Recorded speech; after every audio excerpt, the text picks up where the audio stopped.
Well guys, it's a lovely warm summer's evening.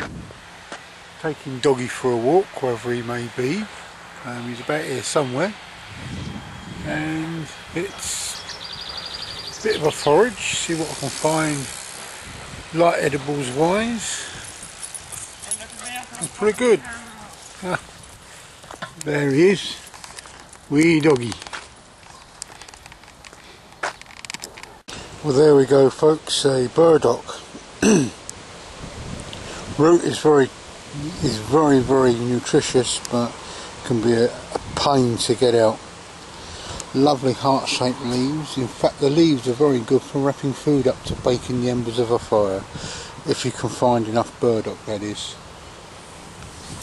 And here we have some Milleforium acreum, or yarrow, and very good if you dry it out and powder it. It's very good for staunching the flow of blood on a cut. Also makes a very good sweating type tea. And there we go my friends, I'll be showing some more if I can find some. It's chickweed. Very nice, quite a refreshing little salady type. You can cook it very much like spinach. Don't cook it too long, about less than 2 minutes in a little butter.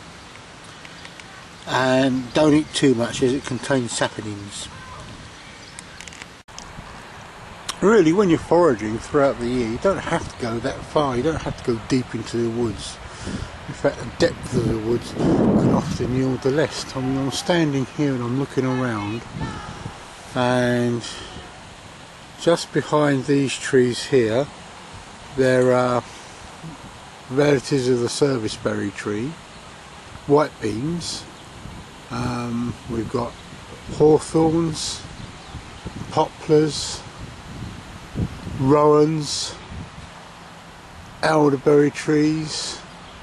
There's some hazels, chestnuts, ash. Each tree will yield something throughout the year, either an edible or something to do craft wise. Most of the trees have something edible within them, and just look up on the internet, seek out some books. Maybe I will do a series of videos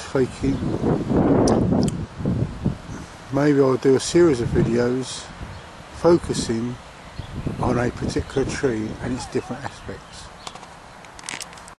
And there in the distance is my little foraging dog. Yeah, it's been a grand week. The weather has been absolutely spiffingly good, and it's been great to get out. But it's been a little too hot to go out, and in some cases this is the cool of the day. It's just getting into early evening. It's wonderful. Lots of thoughts going through my mind about aspects of bushcraft,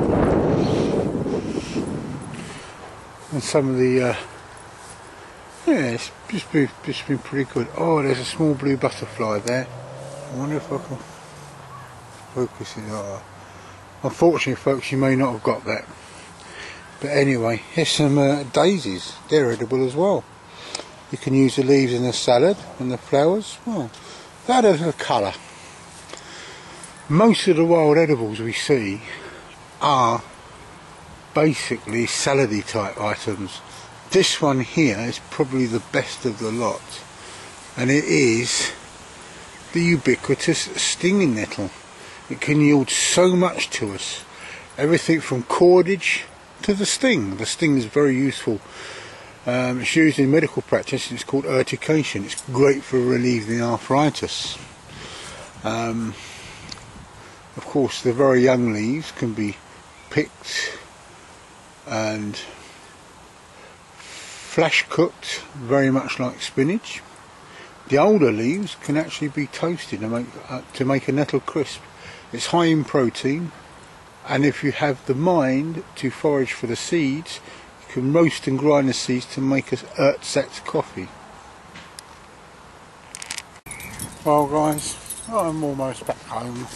I'm going to put my dinner on in a minute when I get in, after the dog's watered himself. He's panting like Billy-O. Yeah, it's strange. The air is being perfumed by the acrid smell of starter fluid for barbecues. Do you know what? I think that's the one thing that really puts me off barbecues, is the fact that people pile on loads of starter fluid, which is not needed.